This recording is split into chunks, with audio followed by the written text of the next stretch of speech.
दोस्तों, ईरान ने full scale war का ऐलान कर दिया है और वार्निंग जारी कर दी है और इस फुल स्केल वॉर में इजराइल, गल्फ सब कोई ईरान की चपेट में आने वाले हैं। इसी के साथ इजराइल में 93 एयरक्राफ्ट की तैनाती हो रही है, यानी कि ये जंग अब और बड़ी होने वाली है। पूरी खबर क्या है आपको बताते हैं और सबूत भी दिखाते हैं। सबसे पहले आप देखिए खबर। अमेरिका के हमलों और अमेरिका की धमकियों के बाद ईरान ने अब फुल स्केल वॉर, पूर्ण आक्रमण यानी कि पूरी तरीके से युद्ध की वार्निंग और युद्ध का ऐलान कर दिया है। ईरानी नेतृत्व के वरिष्ठ सैन्य सलाहकार हैं मेजर जनरल मोहसिन रिजाई। उन्होंने ये वार्निंग जारी करी है और कड़ी चेतावनी जारी करते हुए कहा है कि अगर अमेरिका आने वाले दिनों में भी बमबारी जारी रखता है, अपने हमले जारी रखता है, तो ईरान पूरी तरीके से हमला करेगा और पूर्ण आक्रमण की ओर मुड़ जाएगा। फुल स्केल वॉर शुरू हो जाएगी। IRGC द्वारा प्रसारित ये चेतावनी है और ये जो है मिडिल ईस्ट में बढ़ते तनाव के बीच ईरान के सैन्य रुख में से एक मानी जा रही है कि कैसे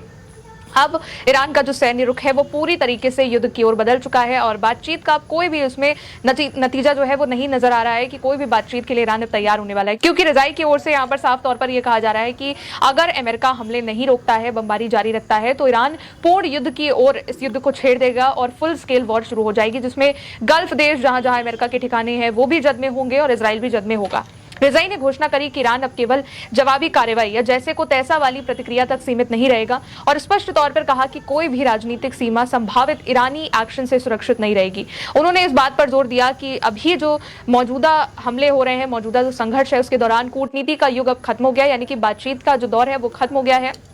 और कहा कि युद्ध के दौरान बातचीत की नीति आधिकारिक तौर पर खत्म कर दी गई है। साथ ही जनरल के मुताबिक ईरान ने पिछले सैन्य अभ्यास जो हुए हैं, जितना भी उसने ड्रिल किया और तैयारियां करी, जिनमें स्ट्रेट ऑफ हॉर्मुज भी कब्जा भी शामिल है, वो क्षेत्रीय विस्तार के बजाय सख्ती से प्रतिरोध और संघर्ष को समाप्त करने के उद्देश्य से किया गया था, यानी कि अमेरिका के खिलाफ अपने एक्शन को भी दिखाने के लिए और इस लड़ाई को जीत करके खत्म करने के उद्देश्य से भी किया गया था और अल्टीमेटम के साथ भी था, क्योंकि तेहरान ने इस बात का इंडिकेशन भी दिया था कि अगर अमेरिका अपनी अभी जो हमले हैं, जिस तरीके से नेवल ब्लॉकेड है, ये तमाम चीजें अगर जारी रखता है तो वो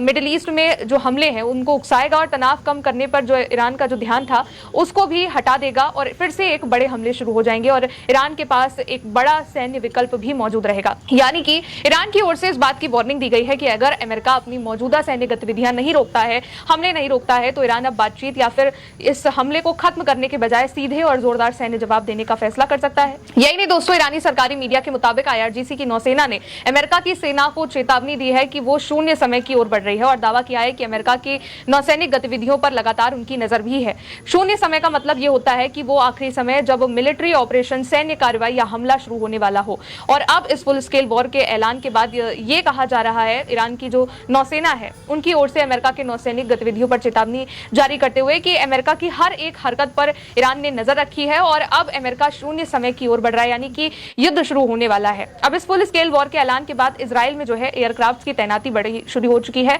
जिसका जिक्र मैंने शुरू में किया कि 93 एयरक्राफ्ट की तैनाती हो रही है। साथ ही अमेरिका और इजराइल से जुड़ी जो खुफिया जानकारी है वो निकल करके सामने आई है। वरिष्ठ अमेरिकी अधिकारियों के मुताबिक अमेरिका ने ईरान के खिलाफ जो ट्रंप द्वारा जो हमले हैं उनको बढ़ाने का जो वो बातचीत कर रहे हैं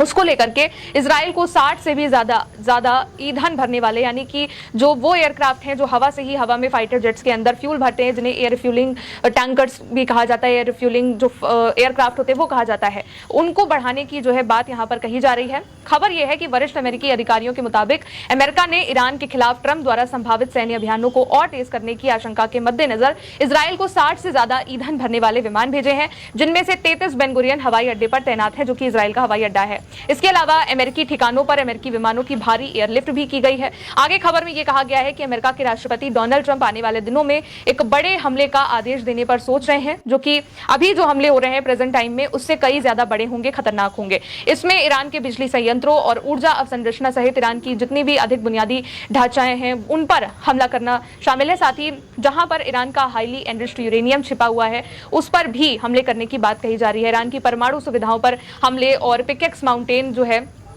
वहां पर बमबारी शामिल करने पर वो विचार कर रहे हैं और ये सब एक ऐसे वक्त पर हो रहा है जब अमेरिका लगातार 7वें दिन ईरान पर हमले कर रहा है। कुछ वक्त पहले ईरान पर हमले के बाद डोनाल्ड ट्रंप ने मीटिंग करी थी 17 जुलाई को और इसमें मीडिया रिपोर्ट्स के मुताबिक अमेरिका के राष्ट्रपति डोनाल्ड ट्रंप ने अपने राष्ट्रीय सुरक्षा सलाहकारों और सैन्य अधिकारियों के साथ ये बैठक करी। इसमें ईरान के खिलाफ सैन्य अभियान को आगे बढ़ाने के जो ऑप्शन है उस पर चर्चा हुई। इस मीटिंग में जैसे कि ईरान पर जो हवाई हमले हो रहे हैं उसका दायरा बढ़ाया जाए या नहीं, इस पर बात हुई। केवल सैन्य ठिकानों के बजाय ऊर्जा संयंत्रों, पुलों जैसे जो ढांचे हैं उन पर भी निशाना बनाया जाए, इसके ऑप्शन पर बातचीत हुई, यहां तक कि ईरान के खर्ग आइलैंड पर कब्जे तक की बात कही गई। लेकिन इसको लेकर के भी ईरान ने वार्निंग दे दी कि अगर अमेरिका ईरान में ग्राउंड ऑपरेशन शुरू करता है, सैनिक उतारता है, कब्जे की कोशिश करता है, तो बदले में ईरान अमेरिका के बड़े सैन्य ठिकानों पर हमला करेगा और कुवैत और बहरीन में जहां पर अमेरिका के बड़े सैन्य अड्डे हैं वहां पर अपनी सेना को उतार देगा और ग्राउंड ऑपरेशन शुरू कर देगा, जमीनी लड़ाई शुरू कर देगा। और अब जब ईरान ने फुल स्केल वॉर का ऐलान कर दिया है तो अमेरिका ने इजराइल में 60 एयरक्राफ्ट उतारने का ऑर्डर दे दिया है, जिनमें से 33 जो एयरक्राफ्ट हैं वो ऑलरेडी बेन गुरियन एयरपोर्ट पर है। और अमेरिकी अधिकारियों के हवाले से कहा भी जा रहा है कि 33 पहले से हैं, यानी कि कुल 93 एयरक्राफ्ट की जो तैनाती है वो इजराइल में हो रही है। बीच में इजराइल में इन एयरक्राफ्ट की तैनाती को रोक दिया गया था क्योंकि सीज फायर हो गया था, एमओयू डील हो गई थी जिस पर ईरान और अमेरिका दोनों ने सिग्नेचर कर दिए थे। लेकिन जब दोबारा से ये हमले शुरू हुए तो फिर से ईरान के हमलों के बाद अमेरिका ने एयरक्राफ्ट की जो तैनाती हो रही थी इजराइल में उसको जो रोक दिया था उन्होंने, उसको फिर से शुरू कर दिया कि फिर से इजराइल में एयरक्राफ्ट उतरने लगे। और अब जब फुल स्केल वॉर की बात कही जा रही है तो अमेरिका ने 60 जो एयर फ्यूलिंग एयरक्राफ्ट हैं, जो हवा में ईंधन भरने वाले एयरक्राफ्ट जिन्हें कहा जाता है, जो फाइटर जेट्स में हवा में ही ईंधन भर देते हैं, फ्यूल भर देते हैं, उनको उतारने की बात कह दी है, जिनमें से 33 बेन गुरियन एयरपोर्ट जो है इजराइल का वहां पर मौजूद भी है। फिलहाल आगे के जो भी अपडेट्स होंगे आप तक पहुंचाते रहेंगे। आप